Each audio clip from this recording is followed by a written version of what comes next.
Hi friends, welcome to LTX classes. మనం Nitin Singhania book series చేసుకుంటున్నాం కదా ఆర్ట్ అండ్ కల్చర్కి సంబంధించి. సో ఈరోజు art and culture Nitin Singhania సిరీస్లో మనం ఆల్రెడీ హరప్పన్ ఆర్కిటెక్చర్ గురించి డిస్కస్ చేసుకోవడం జరిగింది. ఈరోజు హరప్పన్ స్కల్ప్చర్ అండ్ పాటరీ గురించి డిస్కస్ చేద్దాము. దీంతో ఇండస్ వ్యాలీ సివిలైజేషన్కి సంబంధించి architecture and sculpture part complete అవుతుందన్నమాట. Okay, before going to start the session today, ఒక important announcement from LTX classes ఏంటంటే, బ్లాక్ బస్టర్ ఆఫర్ కింద మీకు యూపీఎస్సీ ఇన్ఫినిటీ ప్రోగ్రామ్, యాక్చువల్గా దీని కోర్స్ ఫీ వచ్చేసి 60,000 రూపీస్ అనమాట. బట్ మీకు అది 48,000కే ఇవ్వడం జరుగుతుంది. అండ్ ఈ ఆఫర్ మీకు మార్చ్ 31 వరకు మాత్రమే వ్యాలిడ్ ఉంటుంది. బికాస్ 1 ఏప్రిల్ నుంచి కొత్త బ్యాచెస్ స్టార్ట్ అవుతున్నాయి అనమాట. అండ్ ఈ యూపీఎస్సీ ఇన్ఫినిటీ ప్రోగ్రామ్ మీకు లైఫ్ టైం వ్యాలిడిటీ తోటి ఇవ్వడం జరుగుతుంది. కాబట్టి ఈ ఆఫర్ని యూటిలైజ్ చేసుకోండి. అండ్ 31 మార్చ్ లోపు మీరు ఈ ప్రోగ్రామ్కి సబ్స్క్రైబ్ చేసుకున్నట్టయితే 1 ఏప్రిల్ నుంచి క్లాసెస్ని వినొచ్చు. Okay, you can save 12,000 rupees. So if you have any doubts regarding this, you can contact this number, or else you can visit the website ltxclasses.com. Okay, let us start this session. ఈరోజు మనము sculpture of IBC, మనం already architecture చూసాము. Harappan architecture గురించి discuss చేయడం జరిగిందంటే urban planning ఎలా ఉన్నింది, towns ఎలా ఉన్నాయి, సిటాడెల్ అంటే ఏంటి, ఎలా ఉన్నింది, అవంతా మనం ఆల్రెడీ డిస్కస్ చేయడం జరిగింది. ఒకవేళ ఆ వీడియో చూడకపోతే చూడండి. బికాజ్ ఇండస్ వ్యాలీ సివిలైజేషన్ పర్టికులర్గా కల్చర్లో వెరీ వెరీ ఇంపార్టెంట్. మనకి హిస్టరీలో అయినా కల్చర్లో అయినా దీని నుండి ఖచ్చితంగా 1 or 2 క్వశ్చన్స్ వస్తాయన్నమాట ప్రిలిమ్స్లో. ఓకే, సో కాబట్టి ఒకసారి మనం స్కల్ప్చర్ ఆఫ్ ఐబీసీ అంటే ఏమేమి కవర్ చేస్తామో చూద్దాము. సీల్స్, తర్వాత బ్రాంజ్ ఫిగర్స్, పాటరీ, వీటి గురించి మనం ఈరోజు డిస్కస్ చేసుకోబోతున్నాం. ఐబీసీలో ఎలా ఉన్నాయని. ఫస్ట్ సీల్స్ గురించి చూద్దాం. సీల్స్ అంటే ఏంటి?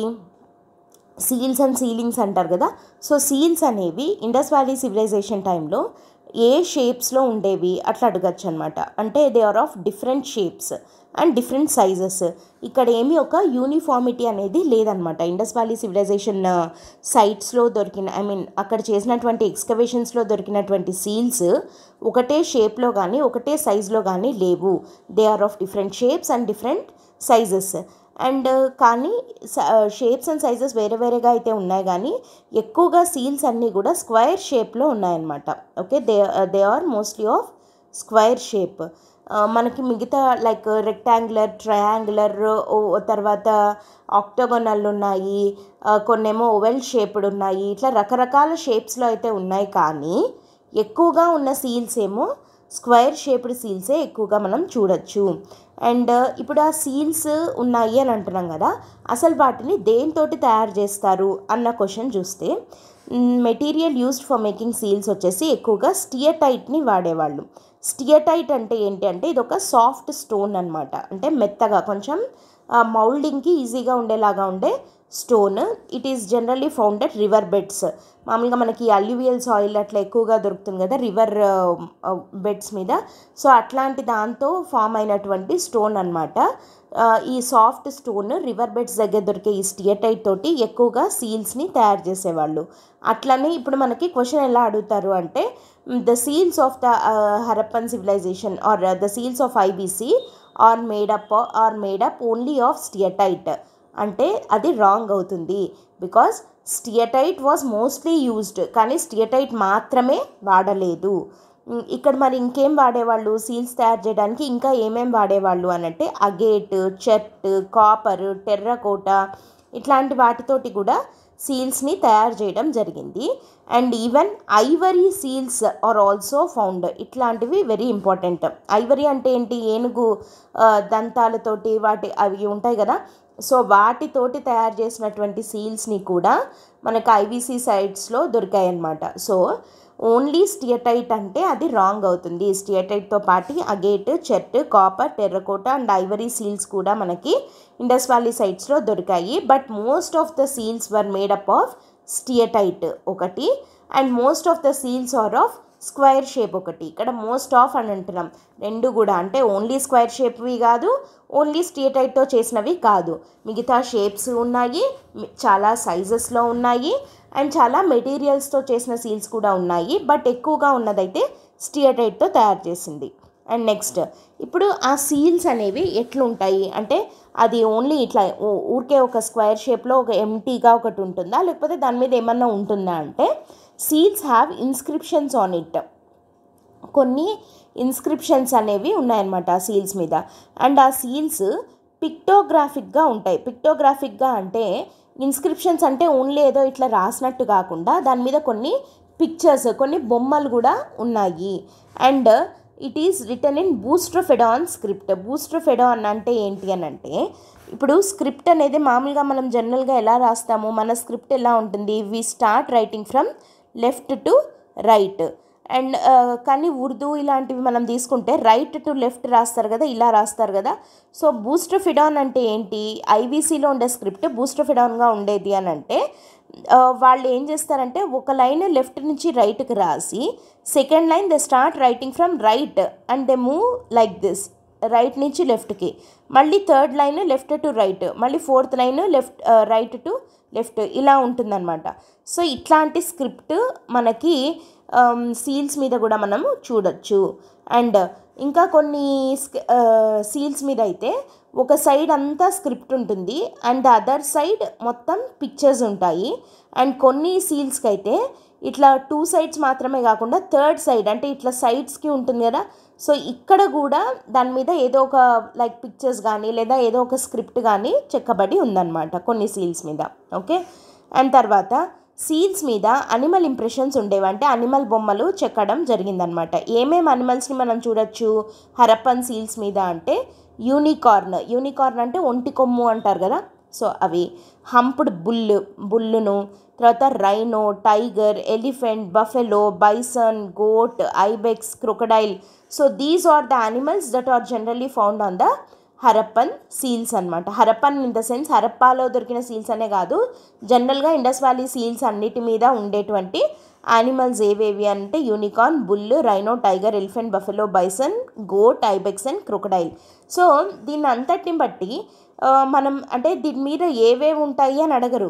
ఎట్లా అడుగుతారు అని అంటే cow was the most common figure found on the IVC seals అంటే తప్పు కదా, ఎందుకంటే ఇక్కడ ఎక్కడ కౌ అని లేదు.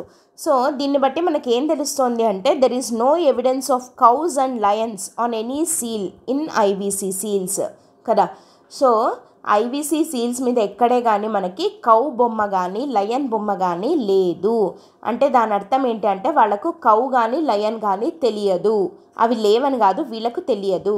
ఇండస్ వ్యాలీ పీపుల్కి they are not aware of cows and lions, ఎందుకంటే వాళ్ళ సీల్స్ మీద వాళ్ళకి తెలిసిన యానిమల్స్ని వాళ్ళు ముద్రించడం జరిగింది. సో కౌస్ లేవు, లయన్స్ లేవు అంటే they are not aware of these 2 animals అనేది మనకు అర్థమవుతుంది. అండ్ నెక్స్ట్ ఇది ప్రీవియస్ క్వశ్చన్ అనమాట, lion is not known to them ఇది. అండ్ నెక్స్ట్ అసలు సరే ఇదంతా బాగానే ఉంది, సీల్స్ని ఎందుకు వాడేవాళ్ళు, how seals were used. Seals యొక్క యూజెస్ ఏంటి అంటే they are primarily used for commercial purpose. Commercial purpose అంటే ఇక్కడ మనం ట్రేడింగ్కి, ట్రేడ్ అంటే వ్యాపారం చేసుకోవడానికి, తర్వాత కమ్యూనికేషన్కి వీటిని ఎక్కువగా వాడేవాళ్ళు.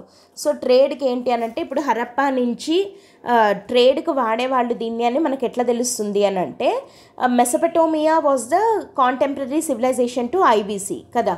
సో మెసపటోమియాలో జరిగిన ఎక్స్కవేషన్స్లో ఇండస్ వ్యాలీకి సంబంధించిన సీల్స్ కొన్ని మెసపటోమియాలో దొరికాయన్నమాట.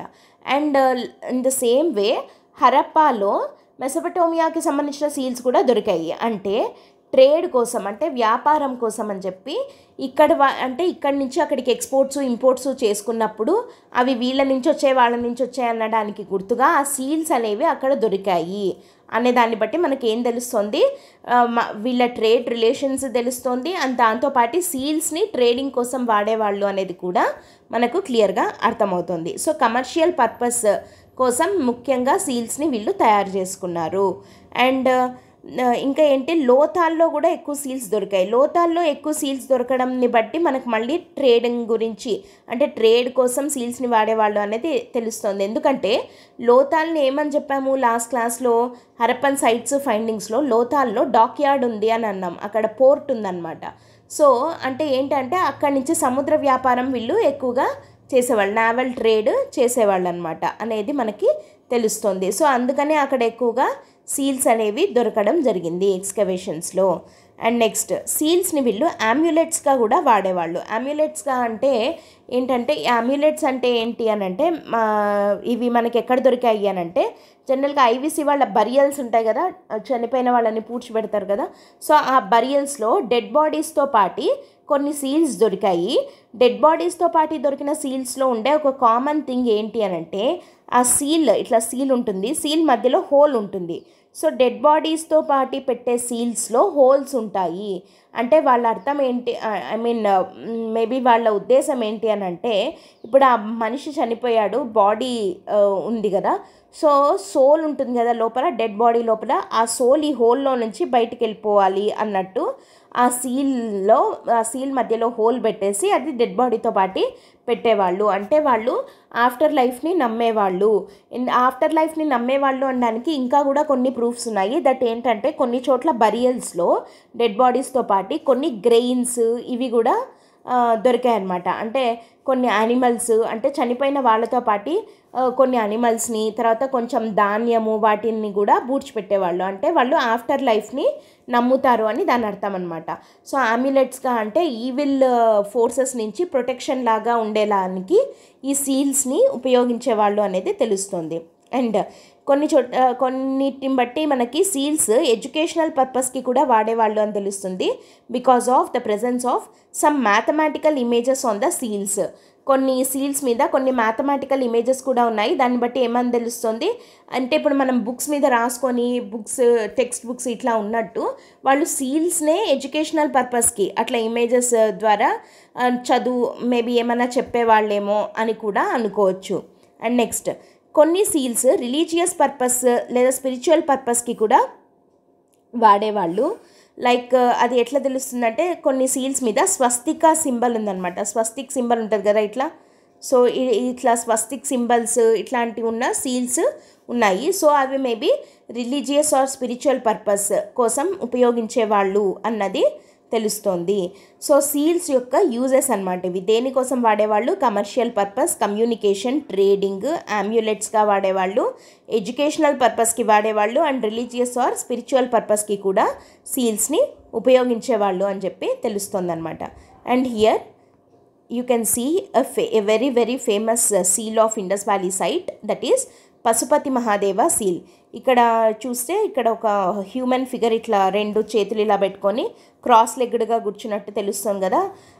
సో ఇక్కడ ఒక హెడ్ గేర్ ఇట్లా రెండు కొమ్ముల్లాగా వచ్చినటువంటి ఒక హెడ్ గేర్, తలకి కిరీటం లాంటిది పెట్టుకొని కూర్చున్నట్టు మధ్యలో కూర్చుంటే చుట్టూరా ఉన్నవి ఏంటి చూడండి ఇక్కడ. Here you can see the script of Indus valley. ఇది ఇండస్ వ్యాలీ యొక్క script which is not yet deciphered. దీన్ని ఇంకా డిసైఫర్ చేయలేకపోతున్నారు. ఇది వాళ్ళ యొక్క script. And here rightmost పైన టాప్లో you can see elephant clearly. Elephant కనపడుతుంది కదా. అండ్ దాని కింద ఉన్నటువంటిది ఇట్లా రెండు కాళ్ళు పైకెత్తి ఇలా అరుస్తున్నటువంటి టైగర్. అండ్ ఇటువైపు చూసినట్టయితే లెఫ్ట్కి రైనో. అండ్ దాని కింద ఉన్నది buffalo. And here at the feet of Pashupati Mahadeva you can see antelope లేదా డీర్ అంటాం కదా. సో ఇది యాక్చువల్గా బ్రోకెన్ సీల్. ఇక్కడ 4 డీర్స్ వస్తాయన్నమాట, 4 డీర్లు ఉంటాయి అని చెప్పి తెలుస్తోంది మనకి. సో ఇది పశుపతి మహాదేవ సీల్. ఈయన పేరేంటి? పశుపతి అని అంటున్నాం, అంటే ప్రొటెక్టర్ ఆఫ్ యానిమల్స్ అనమాట. సో కాబట్టి చుట్టూరా యానిమల్స్, ఏమేమి యానిమల్స్ ఉన్నాయి ఈ పశుపతి మహాదేవ సీల్లో, లేని యానిమల్ ఏది అని కూడా అడిగారు ఒకసారి. Elephant, tiger, antelopes 4, rhino and buffalo ఉన్నాయన్నమాట along with the script. And here you if you observe the shape of the seal, ఇక్కడ బ్రోక్ అయింది కానీ షేప్ చూస్తే ఇది మనకి స్క్వైర్ షేప్ కదా. సో స్క్వైర్ షేప్తో ఉన్నటువంటి సీల్ అనమాట ఇది. మనం ఇందాక చెప్పుకున్నాం కదా, most of the seals were of square shape. And ఈ పశుపతి మహాదేవ సీల్ మనకి మొహెంజోదారోలో దొరికింది. It was made up of steatite. So మధ్యలో ఉన్నది ఒక హ్యూమన్ ఫిగర్ లేదా డైటీ అనుకుంటే, పశుపతి మహాదేవ డైటీ అనుకుంటే క్రాస్ లెగ్డ్గా కూర్చోవడం జరిగింది. అండ్ 3 హార్న్డ్ హెడ్ గేర్ని పెట్టుకోవడం జరిగిందనమాట. సో ఇది పశుపతి మహాదేవ సీల్ గురించి. సో సీల్స్ అంటే seals of IVC. And here is one more seal of IVC. ఇది వచ్చేసి యూనికార్న్ సీల్. అగైన్ ఇది కూడా చూస్తే మనము స్క్వైర్ షేప్డ్ సీలే. And here you can observe the script of IVC. And కింద ఉన్నది ఇది ఒక యానిమల్ యూనికార్న్, ఇట్లా ఒక కొమ్ములాగా వచ్చింది కదా. సో ఇది యూనికార్న్ సీల్ ఆఫ్ ఐవీసీ అనమాట. ఇది సీల్స్ ఆఫ్ ఐవీసీ గురించి. And next bronze figures of IVC. Bronze figures అంటే వీళ్ళకి బ్రాంజ్ని అంటే not as a metal, just as a metal, అంటే బ్రాంజ్ ఒక మెటల్ లాగా మాత్రమే కాకుండా దాన్ని మలిచి బొమ్మలుగా తయారు చేయడం కూడా ఐవీసీ పీపుల్కి తెలుసు అనేది మనకి ఎలా అర్థమవుతుంది అని అంటే, bronze casting was the common practice during IVC. So వాళ్ళు యూజ్ చేసిన టెక్నిక్ వచ్చేసి లాస్ట్ వ్యాక్స్ టెక్నిక్. ఓకే, దీన్నే పెర్డ్యూ అని కూడా అంటారు. సో ఈ లాస్ట్ వ్యాక్స్ టెక్నిక్ని ఉపయోగించి వాళ్ళు తయారు చేసిన ఫిగర్స్ అన్నిట్లోకి మోస్ట్ ప్రామినెంట్ ఫిగర్ మనకు ఐవీసీ అనగానే గుర్తొచ్చే ఒక బ్రాంజ్ ఫిగర్ ఏది అని అంటే బ్రాంజ్ డాన్సింగ్ గర్ల్. చాలా చాలా famous and very important bronze figure ఏది అని అంటే బ్రాంజ్ డాన్సింగ్ గర్ల్, ఒక డాన్సింగ్ గర్ల్ యొక్క స్టాచ్యూ లాంటిది అనమాట. సో దీని యొక్క స్పెషాలిటీ ఏంటి అని అంటే it is world's oldest bronze sculpture. ప్రపంచంలోనే అతి పురాతనమైన బ్రాంజ్తో తయారు చేయబడిన స్కల్ప్చర్ ఏదన్నా ఉంది అంటే that is bronze dancing girl. And ఇది మన ఇండియాకే ఒక ప్రైడ్ లాంటిది అనమాట. ఎందుకంటే ప్రపంచంలోనే ఇంకా వేరే ఏ కంట్రీస్లో ఏ సివిలైజేషన్స్లోనూ బ్రాంజ్ తోటి ఒక ఫిగర్ని తయారు చేయడము అన్నది కూడా తెలియకన్నా ముందే ఇండియాలో బ్రాంజ్ డాన్సింగ్ గర్ల్ని తయారు చేసింది Indus valley people. So it is the world's oldest bronze sculpture అనమాట. And it was excavated at మొహెంజోదారోలో మనకు దొరికింది. ఇది మనం నిన్న కూడా చెప్పుకోవడం జరిగింది. It is a 4 inch figure, చాలా చిన్నది, ఇది 4 inches ఉంటుంది అంతే. అండ్ లెఫ్ట్ ఆర్మ్కి బ్యాంగిల్స్ వేసుకొని రైట్ ఆర్మ్కి వచ్చేసి అమ్యులెట్, అదే మనం ఇందాక చెప్పుకున్నాం కదా ఈవిల్ ఫోర్సెస్ నుంచి వాటి నుంచి కాపాడడానికి ఇట్లా మనం తాయిత్తులాగా కట్టుకుంటారే ఇప్పుడు, అలాంటిది ఒకటి. And bracelet on the right arm ఉంటుంది. తర్వాత she standing in the tribhanga posture అంటే ఏంటి, ఇట్లా ఒక లెగ్ ఇలా బెండ్ అయి ఉంటుంది. అండ్ రైట్ హ్యాండ్ వచ్చేసి హిప్ మీద, నడుము మీద పెట్టుకొని ఉన్నట్లు ఉండే bronze dancing girl was very very famous bronze figure of IVC. Here you can see the bronze dancing girl. ఇక్కడ చూస్తే ఒక చిన్న నెక్లెస్ని వేర్ చేస్తూ ఉంది. And here you can see styled hair. So చాలా నీట్గా హెయిర్ స్టైల్ చేసుకుని ఉంది. అండ్ బ్యాంగిల్స్ వేసుకొని ఇంకో చేతికి వచ్చేసి అమ్యులెట్ ఇంకా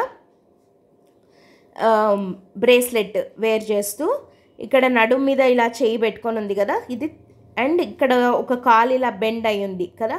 సో దీన్ని త్రిభంగా పోస్చర్ అని చెప్పి అంటారనమాట. So this bronze dancing girl is the world's oldest bronze sculpture. Okay, and అది ఐవీసీ కాలానికి చెందింది. నెక్స్ట్ ఇది బ్రాంజ్ అయిపోయింది. ఇప్పుడు మనం టెర్రకోటా అని చెప్పుకుంటాం కదా, ఆ టెర్రకోటా గురించి చూద్దాం. టెర్రకోటా అంటే ఏంటి అని అంటే it refers to the use of fire baked clay. అంటే మట్టిని కాల్చిన ఇటుకలు అంటారు కదా, సో కాల్చిన మన్ను, సో దాన్ని ఏమంటారు అని అంటే టెర్రకోటా అని అంటాం అనమాట. సో దిస్ టెర్రకోటా, ఈ టెర్రకోటాని ఎక్కువగా దేనికి వాడేవాళ్ళు, స్కల్ప్చర్స్ తయారు చేయడానికి వాడేవాళ్ళు. కానీ ఇది మిగతా అన్ని ఇండస్ వ్యాలీ సైట్స్ తోటి కంపేర్ చేస్తే ఈ టెర్రకోటా యొక్క యూసేజ్ అనేది ఎక్కువగా మనం ఎక్కడ గమనించవచ్చు అని అంటే we can see they are mostly found in Gujarat and Kalibangan ఏరియాస్లో మనం ఎక్కువగా చూడొచ్చు అనమాట టెర్రకోటా యొక్క యూసేజ్ని. అండ్ ఈ టెర్రకోటా తోటి తయారు చేసినటువంటి స్కల్ప్చర్స్లో most prominent and very important figure ఏది అని అంటే మదర్ గాడెస్, అమ్మ తల్లి అంటారు కదా. సో ఇండస్ వ్యాలీ పీపుల్ మామూలుగా అయితే నేచర్ వర్షిపర్స్, అంటే వాళ్ళు పంచభూతాల్ని పూజించేవాళ్ళు. అది కాకుండా వాళ్ళు పూజించే పీపుల్ ఎవరు డైటీస్ ఇద్దరనమాట. ఎవరంటే ఒకటి పశుపతి మహాదేవ, 2 మదర్ గాడెస్ అంటే అమ్మ తల్లి అని అంటారనమాట. సో వీళ్ళిద్దరిని పూజించేవాళ్ళు. మనం ఇందాక పశుపతి మహాదేవ ఎలా ఉంటారని చెప్పి ఆ సీల్ మీద చూడడం జరిగింది కదా. అండ్ ఇప్పుడు అమ్మ తల్లి, పశుపతి మహాదేవ వచ్చేసి seal made up of steatite, mother goddess అమ్మ తల్లి మాత్రం మేడప్ ఆఫ్ టెర్రకోటా అంటే ఫైర్ బేక్డ్ క్లే అనమాట. సో ఇప్పుడు ఈ మదర్ గాడెస్ అనే దీని గురించి కొంచెం ఇన్ఫర్మేషన్ చూద్దాం. మదర్ గాడెస్ ఫిగర్ వచ్చేసి it is a crude figure of a standing female. నిలబడుకున్న ఒక ఫీమేల్, అది హ్యూమన్ అనుకోవచ్చు లేదా డైటీ అని అనుకోవచ్చు. ప్రస్తుతానికైతే మనం డైటీ, దేవత అని అనుకుందాము. So it is a crude figure అంటే ఇట్ ల్యాక్స్ ఫైన్నెస్, అంటే చాలా ఫైన్ డీటెయిలింగ్ లాగా లేదనమాట, ఏదో రఫ్గా ఉన్నటువంటి ఒక బొమ్మ. ఇది టెర్రకోటాతో తయారు చేసిన ఒక standing female mother goddess. And she is adorned with necklaces, necklaces వేసుకోవడం జరిగింది. She wears a loin cloth and she has a fan shaped head gear. తల మీద ఇలా ఒక కిరీటం లాంటిది, లైక్ మనం పశుపతి మహాదేవాకి ఎలా అయితే హెడ్ గేర్ చూసామో అలాంటి ఒక హెడ్ గేరే ఫ్యాన్ షేప్డ్ది మదర్ గాడెస్ పెట్టుకొని ఉంటుంది. అసలు ఈ మదర్ గాడెస్ని దేనికోసం కొలుస్తారు అని అంటే probably she is worshipped for prosperity, మంచి జరగాలి అని చెప్పి. అండ్ ఇంకా ఏమని చెప్తారంటే she is also goddess of fertility, అంటే పిల్లల కోసం గాడెస్ ఆఫ్ ఫర్టిలిటీగా మదర్ గాడెస్, అమ్మ తల్లి అంటున్నాం కదా. సో కాబట్టి మేబీ గాడెస్ ఆఫ్ ఫర్టిలిటీగా కూడా ఈ మదర్ గాడెస్ని ఐవీసీ పీపుల్ పూజించేవాళ్ళు అని చెప్పి మనకి తెలుస్తోంది. And here you can see the picture of mother goddess. చూడండి ఇక్కడ ఫైన్నెస్ అనేది లేదు కదా, ఇట్లా ఒక ఫ్యాన్ షేప్డ్ హెడ్ గేర్ని మనం చూడొచ్చు. అండ్ ఇక్కడ ఫైన్ డీటెయిలింగ్ ఏమైనా మనకు కనపడుతుందా? జస్ట్ ఊరికే ఏదో రఫ్గా ఇట్లా 2 కళ్ళు, ముక్కు, నోరు ఇలా ఉన్నట్టు అండ్ ఇలా ఒక నెక్లెస్ లాంటిది వేసుకున్నట్టు తెలుస్తుంది.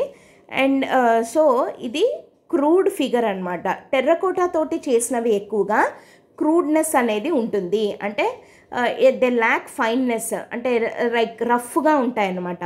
ఓకే, జస్ట్ ఇది అని అర్థమయ్యేలాగా ఉంటాయి కానీ అంత చూడ్డానికి అంత డీటెయిలింగ్ అనేది ఆ ఫిగర్స్లో కనపడదు. So this is the mother goddess figure made up of terracotta of IVC. Okay, and next pottery విషయానికి వద్దాం. పాటరీ దగ్గరికి వచ్చేసరికి 2 రకాల పాటరీస్ని మనం చూడొచ్చు ఐవీసీ టైంలో. ఒకటి వచ్చేసి ప్లెయిన్ పాటరీ, రెండోది వచ్చేసి పెయింటెడ్ పాటరీ. ప్లెయిన్ అంటే దాని మీద ఎలాంటి బొమ్మలు ఏం లేకుండా సింపుల్గా ప్లెయిన్గా ఉండే పాటరీని మనం, పాటరీ అంటే ఏంటి, లైక్ కుండలు, కడవలు అట్లా అంటాం కదా, సో అలాంటివి. సో ప్లెయిన్ పాటరీ ఉన్నాయి అండ్ పెయింటెడ్, దాని మీద పెయింట్ వేసినటువంటి పాటరీ. అండ్ వీళ్ళ టైంలో ఉండే పాటరీ ఏది ఎక్కువగా అనంటే black and red ware. Okay, black and red ware, black and red కలర్స్ని ఎక్కువగా పెయింట్గా యూజ్ చేసేవాళ్ళు పాటరీలో. సో దీంట్లో రెడ్ కలర్ దేనికి వాడేవాళ్ళు, బ్లాక్ కలర్ కూడా, అంటే లైక్ ఒక పర్పస్ తోటి వాడేవాళ్ళు అనమాట. Red colour was used to paint the బ్యాక్గ్రౌండ్ని పెయింట్ చేయడానికి రెడ్ కలర్ని వాడేవాళ్ళు. And black colour was used to draw the designs and figures on the red background. So first అయితే ఆ పాటరీ మీద అంతా రెడ్ కలర్ బ్యాక్గ్రౌండ్ తోటి పెయింట్ చేసేసి దాని మీద వాళ్ళు వేయాలనుకున్న డిజైన్స్ని కానీ ఫిగర్స్ని కానీ బ్లాక్ కలర్ తోటి డ్రా చేసేవాళ్ళు అనమాట. So black and red ware was the painted pottery of IVC. మరి ప్లెయిన్ పాటరీ అంటే అసలు ఎలాంటి పెయింటింగ్ డిజైన్లు ఏమి ఉండకుండా జస్ట్ ప్లెయిన్గా ఉంటుంది. మరి ఇప్పుడు దాని మీద డిజైన్స్ ఫిగర్స్ డ్రా చేసేవాళ్ళు అన్నాం కదా, థీమ్స్ ఏంటి అంటే ఏం డ్రా చేసేవాళ్ళు ఎక్కువగా అని అంటే, ఎక్కువగా వాళ్ళు గీసేవేవి ట్రీస్ కానీ బర్డ్స్ లేదా యానిమల్ బొమ్మలు, కొన్ని జామెట్రికల్ ప్యాటర్న్స్, ఇట్లాంటివి పాటరీ మీద ఎక్కువగా వాళ్ళు డ్రా చేసేవాళ్ళు అనమాట. ఓకే, సో ఇవి themes of pottery during Indus valley time అని అంటే trees, birds, animal figures and geometrical patterns అని చెప్పి చెప్పచ్చు. అండ్ ఈ పాటరీని వాళ్ళు ఎలా తయారు చేసేవాళ్ళు అంటే జనరల్గా ఇప్పుడు మనం చూస్తూ ఉంటాం కదా, కుండలు అవి తయారు చేసేవాళ్ళు ఇట్లా ఒక దాని మీద ఇట్లా తిప్పుతూ తిరుగుతూ తయారు చేసేవాళ్ళు. So most of the Indus valley people pottery were wheel made ఎక్కువగా ఉండేవి. ఓన్లీ ఫ్యూ మాత్రమే హ్యాండ్ మేడ్, ఇలా చేత్తో చేసినవి చాలా తక్కువ. Most of them are wheel made. దీన్ని బట్టి మనకి ఏం తెలుస్తుంది, they are known of wheel అని కూడా మనకి తెలుస్తుంది. వీల్ తెలుసు అనడానికి ఇంకా ఏం చెప్పచ్చు మనం, చారియట్ బొమ్మలు దొరికాయి, ఇవన్నీ దొరికాయి కదా. సో చారియట్ ఉంది అంటే రథంలాగా ఉంది అంటే వీల్స్ ఉన్నట్టు. తర్వాత ప్లౌ దొరికింది, ఇట్లాంటివి అంటే దున్నడానికి కూడా వీల్స్ని పెట్టి కూడా దున్నిచ్చేవాళ్ళు అనేది కూడా తెలుస్తుంది అనమాట. So wheel was known to Indus valley people and most of the pottery were wheel made గానే ఉండేవి, ఓన్లీ ఫ్యూ మాత్రమే హ్యాండ్ మేడ్. అండ్ అసలు ఈ పాటరీని అంటే ఈ పాట్స్ని వీటిని ఈ దేనికి వాడేవాళ్ళు, మనం ఇందాక సీల్స్ దేనికి వాడేవాళ్ళు అని చూసాం కదా, అట్లా ఇప్పుడు పాటరీని దేనికి యూజ్ చేసేవాళ్ళు. మనకు పాటరీలో 2 రకాలు ఉన్నాయని అన్నాము, ఏంటి, ప్లెయిన్ పాటరీ ఇంకా పెయింటెడ్ పాటరీ. సో పర్పసెస్ కూడా డిఫరెంట్గా ఉన్నాయి. ఎలా అంటే ప్లెయిన్ పాటరీ వచ్చేసి హౌస్ హోల్డ్ పర్పస్, అంటే ఏమన్నా లైక్ ఇప్పుడు వాటర్ స్టోర్ చేసుకోవడానికో లేదా ఇంకేమన్నా కొన్ని సరుకులు లాగా ఉంటాయి కదా, ఫుడ్ గ్రెయిన్స్ అట్లాంటివి స్టోర్ చేసుకోవడానికో అలాంటి వాటికి ప్లెయిన్ పాటరీని యూజ్ చేసేవాళ్ళు. ఓకే, అంటే మనం ఇంట్లో వాడే సామాన్ల లాగా ప్లెయిన్ పాటరీని యూజ్ చేసేవాళ్ళు. మినియేచర్ పాటరీ అంటే చిన్న చిన్న సైజు ఉంటాయి కదా, సో అట్లాంటివి కూడా తయారు చేసేవాళ్ళు ఫర్ డెకరేషన్ పర్పస్. అంటే చిన్న ఫ్లవర్ వేజ్ లాగా లేకపోతే ఏమైనా చిన్న చిన్న బొమ్మల్లాగా అట్లా మినియేచర్ పాటరీ. మినియేచర్ అంటే చిన్న సైజ్ అని, సో దాన్ని డెకరేషన్ పర్పస్కి వాడేవాళ్ళు. అండ్ పర్ఫోరేటెడ్ పర్ఫోరేటెడ్ పాటరీ అంటే ఏంటి అని అంటే లైక్ ఇట్లా ఉందనుకోండి కుండ, ఇట్లా బేస్ ఉంటుంది కదా, ఈ మొత్తం ఇట్లా కింద స్ట్రాంగ్ బేస్ పెట్టేసి ఒక చిన్న హోల్స్ని అక్కడక్కడ చిన్న చిన్న హోల్స్ని చేస్తారు. సో దట్ ఎయిర్ పర్ఫోరేటెడ్ అంటే హోల్స్ ఉండడం అనమాట. ఎందుకంటే ఫ్రీ మూమెంట్ ఆఫ్ ఎయిర్ కోసం. మరి ఇట్లా పెట్టేస్తే అది లోపలంతా ఇదవుతుంది కదా, సో అలా అవ్వకుండా కొంచెం ఫ్రీ ఎయిర్ మూమెంట్ కోసం అని చెప్పి పర్ఫోరేటెడ్ పాటరీ ఉండేది. So it is used to strain లిక్కర్ని స్టోర్ చేయడానికి దానికి పర్ఫోరేటెడ్ పాటరీని యూజ్ చేసేవాళ్ళు. So plain, miniature and perforated pottery and different purposes, household పర్పస్కి, డెకరేషన్ అండ్ స్ట్రైనింగ్ లిక్కర్, వీటన్నిటికీ పాటరీని యూజ్ చేసేవాళ్ళు అని చెప్పి తెలుస్తుంది. ఇది పాటరీ. అండ్ నెక్స్ట్ ఆర్నమెంట్స్ విషయానికి వస్తే ఇండస్ వ్యాలీ సివిలైజేషన్ పీపుల్ మనం ఆల్రెడీ చాలాసార్లు చెప్పుకున్నాము that they were more fashion loving people కదా. సో వాళ్ళు ఎక్కువగా ఆర్నమెంట్స్ని వేసుకోవడం మనం చూస్తుంటాం. ఇందాక బ్రాంజ్ డాన్సింగ్ గర్ల్లో కానివ్వండి, లేకపోతే పశుపతి మహాదేవ కానివ్వండి, లేకపోతే మదర్ గాడెస్, ఎవరిని చూసినా కూడా they used to wear lot of ornaments కదా. సో ఆ ఆర్నమెంట్స్ దేంతో తయారు చేసిన ఉండేవి? ఎక్కువగా ప్రెషియస్ మెటల్స్, తర్వాత జెమ్ స్టోన్స్, బోన్స్, క్లే, వీటితో తయారు చేసినటువంటి ఆర్నమెంట్స్. ఈవెన్ మట్టితో తయారు చేసిన ఆర్నమెంట్స్ని కూడా వాళ్ళు వేసుకునేవాళ్ళు. బోన్స్తో చేసినవి కూడా వేసుకునేవాళ్ళు, అంటే ఐవరీ ఇట్లాంటి వాటితో తయారు చేసినవి వేసుకునేవాళ్ళు.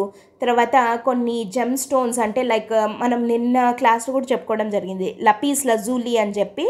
ఇది ఒక ఫేమస్ ప్రెషియస్ స్టోన్ అనమాట. ఇది ఈవెన్ మనకి ఇండియాలో ఇండస్ వ్యాలీ ఏరియాలో కూడా దొరకదు. So they imported it from Afghanistan అనమాట. చేసుకొని మరి దాంతో ఆర్నమెంట్స్ని తయారు చేసుకొని వేసుకునేవాళ్ళు.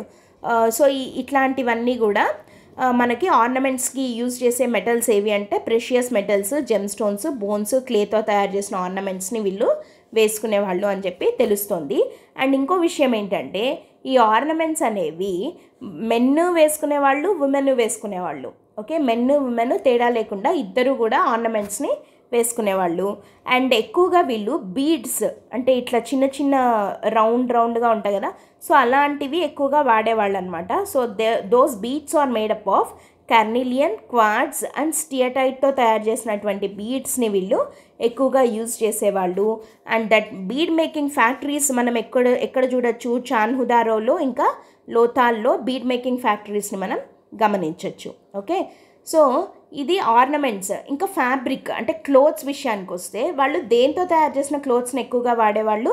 కాటన్ ఇంకా వూల్తో తయారు చేసినటువంటి బట్టల్ని వేసుకునేవాళ్ళు. అండ్ మనకు వీటన్నిటిని బట్టి ఏం తెలుస్తుంది? They are highly conscious of the fashion అని చెప్పి తెలుస్తుంది కదా.